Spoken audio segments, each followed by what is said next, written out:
in that damnable contraption called the Zoological Republic of Nigeria. Sometimes when you try and explain to people that they are still slaves, they don't understand. I mean, it even boggles the mind that you have to explain to a slave that he's a slave. That's the kind of psychological war we're dealing with here. I'm going to show a video. This video is about the meeting that was held in Abuja. They called it a National Peace Committee. That was hosted by Abdulsalami, Dangote, and the Sultan of Sokoto. But I'm focusing primarily on the Sultan and what he said at the tail end of the meeting.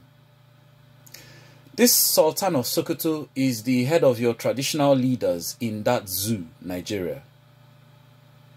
He is the supreme traditional leader.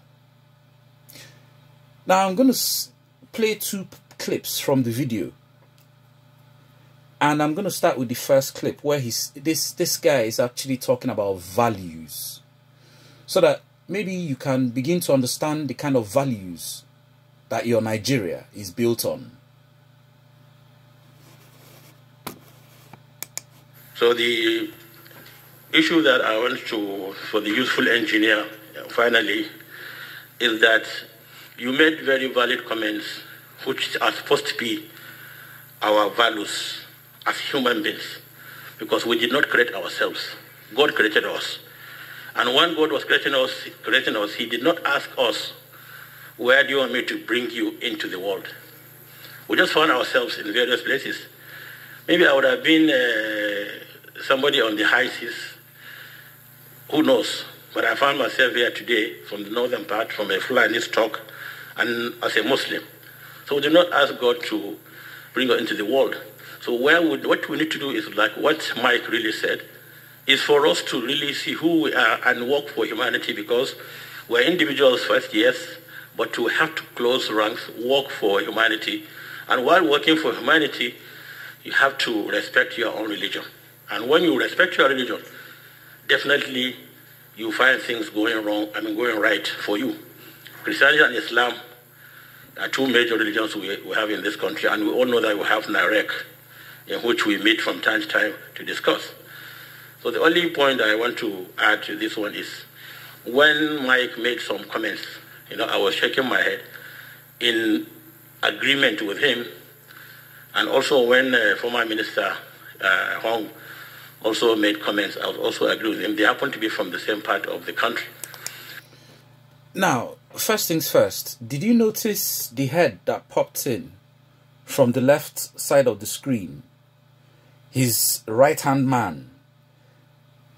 Now, he needs no introduction. That is Abdulsalami Abubakar, your constitution writer, that wrote constitution on behalf of all or everybody. Saying we the people. But nobody knew when he was writing this thing until he just turned up and said, okay, yeah, this is the constitution. No. Notice how Abdulsalami is his right-hand man. And they are both Fulani men. Sultan, as we know, is the supreme traditional leader and de facto president of the zoo as we speak. With the presidency at his beck and call. The presidency is just it's just one of his arms of government. Anyway, so now he's talking about values. He's not even the one talking about, he wasn't the one that even spoke about values. It was someone else. But he's responding as if to say he understands what values and humanity. Okay, can you imagine? This guy is mentioning humanity. What does he know about humanity? Anyway, let's get to the main meat of the bone. Oh, sorry, the main bone in the meat. Whichever way.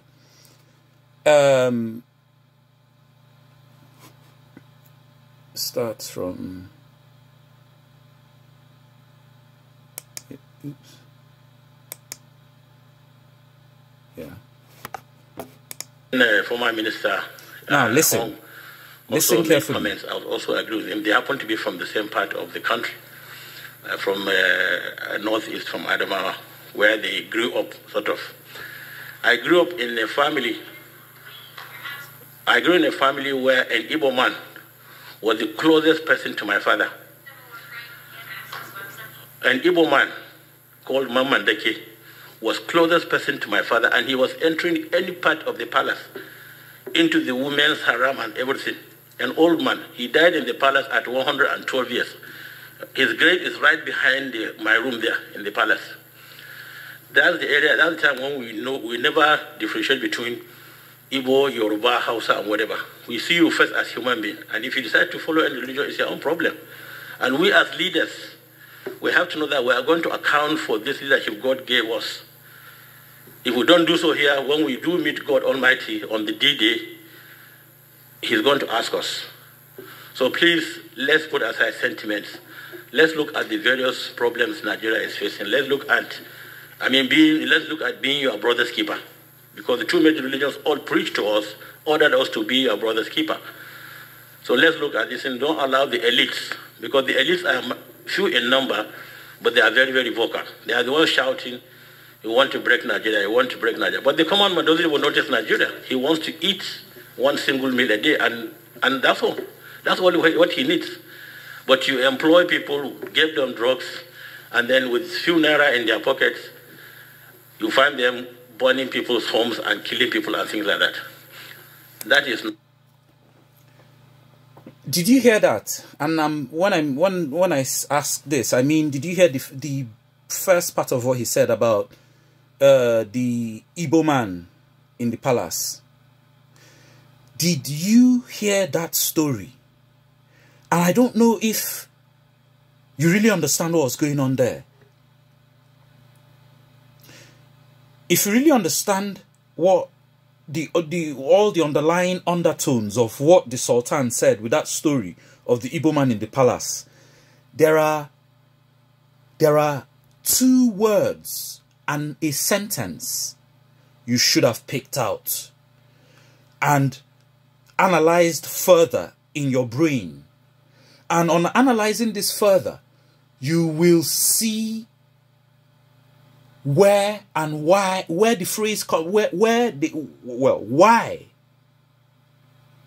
Northerners still call us slaves. And when we say we're slaves in Nigeria, people don't understand. And where that's coming from. Let me play it again.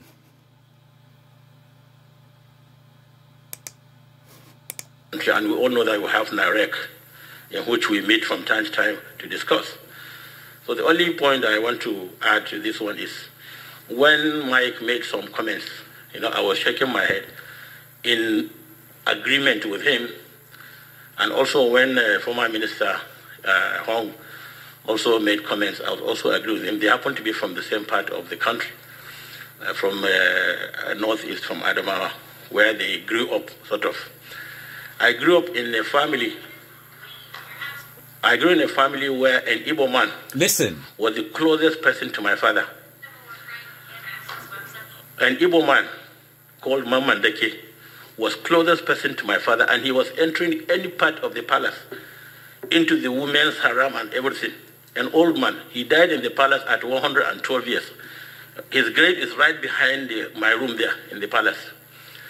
That's the area, that's the time when we never differentiate between Igbo, Yoruba, Hausa, and whatever. We see you. Actually, there are 3 words you should have picked out and a sentence that should tell you everything you need to know about the values that run your Nigeria today. Because these are the very values Nigeria was built on. Now, these words, the first one was Igbo. When he said an Igbo man. Okay, so you hear a Fulani man talking about an Igbo man. You think, okay, where is this going? The next 2 words, the second and third words that are critical to what he said are women's harem. women's harem. When he said the Igbo man could go into anywhere in the palace, even the women's harem. And then the critical sentence in what he said was that this Igbo man died at 112 years old.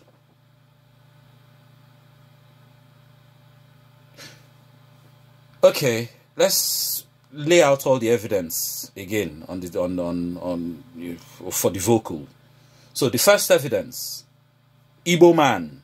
He said the Igbo man that worked in the palace. Second evidence, this Igbo man could go into any part of the palace, even the women's harem. The third evidence, he said this Igbo man was so long in the palace that he even died at 112 years old. Fine. Let's put the evidence together. First things first. We know that the Fulani are the greatest slave raiders of all times. They were the wholesale kidnappers and slave raiders that operated in Nigeria even prior to British invasion.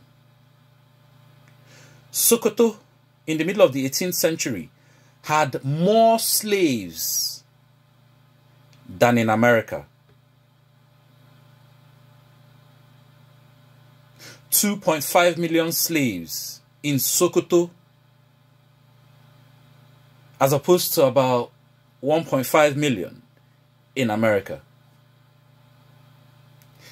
Now, we know that the Fulani fought the British against the British desire to end slavery.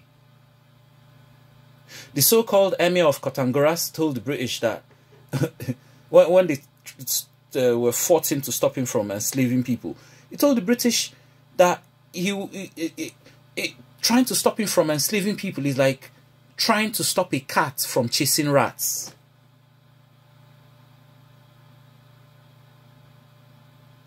So, this Igbo man, what was he doing in Sokoto? Lived so long in Sokoto that he even took on an Islamic name. Something Musa or whatever he called. This Igbo man spent so long in Sokoto that he took on an Islamic name. Wow. Okay. Now, we know the British abolished slavery 1865. But the Muslims did not stop slavery. Saudi Arabia was still enslaving people up until the 1960s. And that's Saudi Arabia. If Saudi Arabia was still doing it, are you trying to tell me somehow the Fulanis just stopped? Just because the British told them to? No. No. Now, the second bit of evidence, he said women's harem. Now, we know that most of these Arab enslavers, they loved kidnapping and enslaving women. Just, not even for walking. No, just to put them in a harem to be fucking. Are you trying to tell me that this Sultan still has a harem? Or his father had a harem, even though Nigeria was supposed to be independent then? So what? His father had a harem.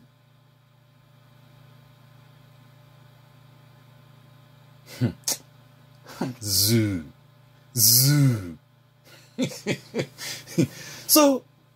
So the Igbo man could go into the harem. So there was women stuck in this harem. Well, doing what?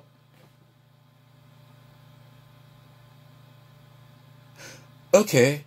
Now, if you're well versed in history, you will know that the Arabs, most of the main reason they enslaved sub-Saharan African men was to use as soldiers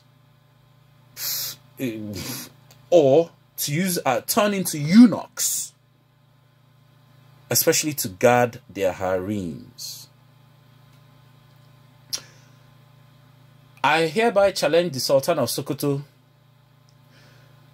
that if he dare show evidence that this Igbo man was not castrated and turned into a eunuch, And my third bit of evidence that the Igbo man died at 112 years old.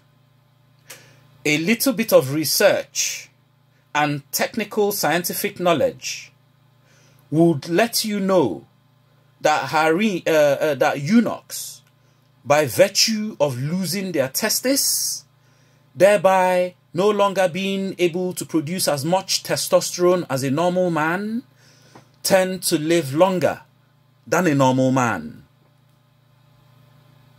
I'm not saying an Igbo man cannot live long, but again, I dare the Sultan of Sokoto to let us prove this by, if he dare, and exhuming the body of this man to see if he was indeed castrated or not, if he was indeed turned into a eunuch or not. And this is the values that created your Nigeria. Now, this Igbo man, 112 years old. So let's even take his age back to, okay, say he was born 1907. 1907. We know that slave raiding was still going on then in secret by the Fulani, even though the British had by de facto taken over the space. But the Fulani, they couldn't enslaving is in these people's genes, is in their DNA. They were, in fact, they were born out of slavery. A lot of people don't know the origin of the Fulani, but let me tell you categorically. The Fulani are a slave mongrel breed, a slave mongrel group produced and born out of the Arab invasion and destruction of North Africa. Just like the Tuareg and many other mongrel groups the Arabs created by mass raping the women in the societies they conquered and enslaved. The Fulani are one of this group, originating from southern Morocco, the space we call Sahrawi Republic today. They are not originally from Senegal, Gambia. They only migrated there, and that was the first place in Africa the Fulani took power for themselves before they began to spread eastwards all the way to Somalia.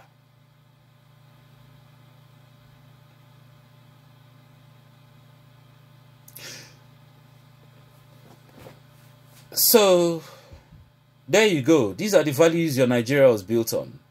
And look at Abdul Salam constantly popping his head through the screen like some sort of evil genius.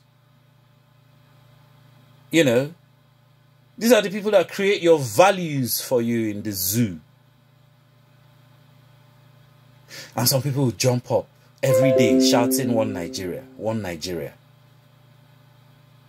I mean, for how much? Some people are worse than Judas. Judas in the Bible. Judas, 30 pieces of silver. That's a fortune. But for 40,000 naira, recharge card money. I mean, come on. Well, you think that money will buy? Okay, they take over Nigeria, destroy Nigeria. Oh, you run away. For how long is your money going to last? By the time you divide it between all your children, how much more?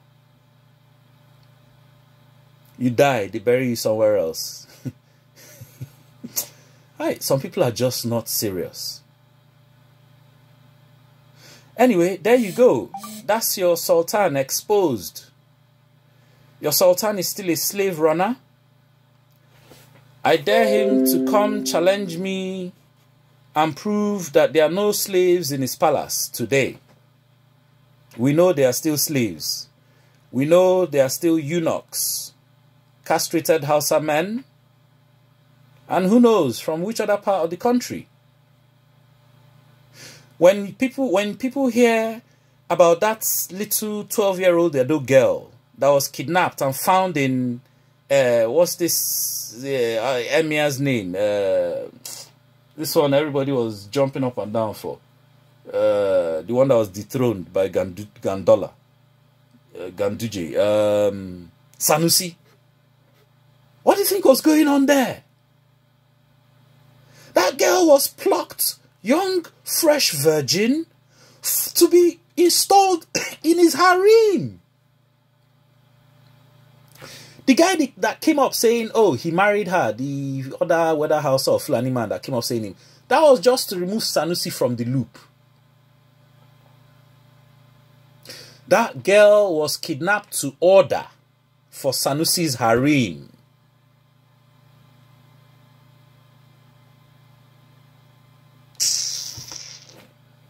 Zoo.